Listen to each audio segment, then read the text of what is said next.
सियासतदान जो हैं वो आवाम की बात नहीं कर रहे, लेकिन ये आते आवाम के नाम पर ही वोट लेकर हैं, आवाम के मसाइल को हल करने की बात करते हैं।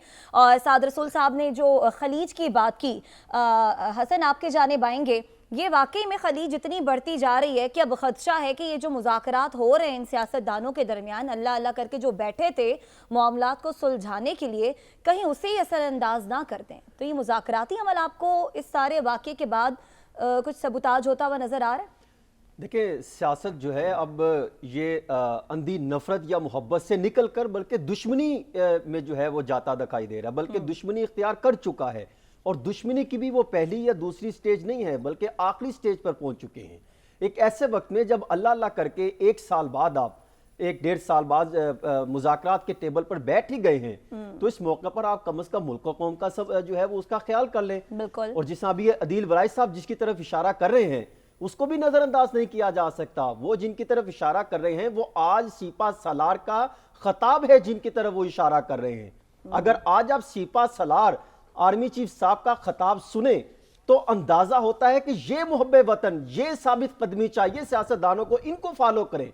किसी दौर में या कभी हम क्योंकि इतनी हमारी उम्र तो नहीं है, जब हम कायदे आजम का खताब सुनते हैं तो उसमें जो प्रोफेशनलिज्म, जो हमें मोटिवेशन, जो हमें कॉन्फिडेंस नजर आता है, साबित कदमी नजर आती है, वही झलक आज मुझे सीपा सालार में नजर आई। वही झलक मुझे आज सीपा सालार में नजर आई कि हमने कैसे मुल्क और कौम की खिदमत करनी है, कैसे अवाम और अफवाज पाकिस्तान को आपस में जोड़ कर रखना है, कैसे हमने दुश्मन की आंखों में आंखें डालकर उसका जवाब देना है। आज उनका बयान बहुत ही अहमियत रखता है, उनका खताब, उनके अल्फाज का चुनाव, उनका दबंग अंदाज, अगर आप उनमें देखें, उन्होंने 4 चीजों की निशानदेही कर दी जिसमें ये सियासतदान लड़ते हैं, वो भी इन्हीं की चीज को फॉलो करें। पूरी उनके खताब में मुझे लगा कि वो एक पॉलिटिक्स जो है जिसकी बात करते हैं पॉलिटिकल के, कोई सियासत से लेना देना नहीं, सिर्फ मुल्क और कौम की खिदमत करनी है।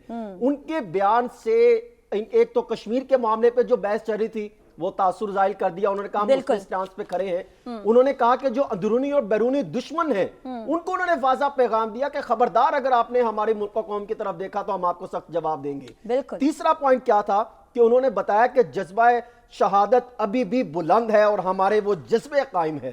तो क्या ये सियासतदान इनसे रहनुमाई नहीं ले सकते?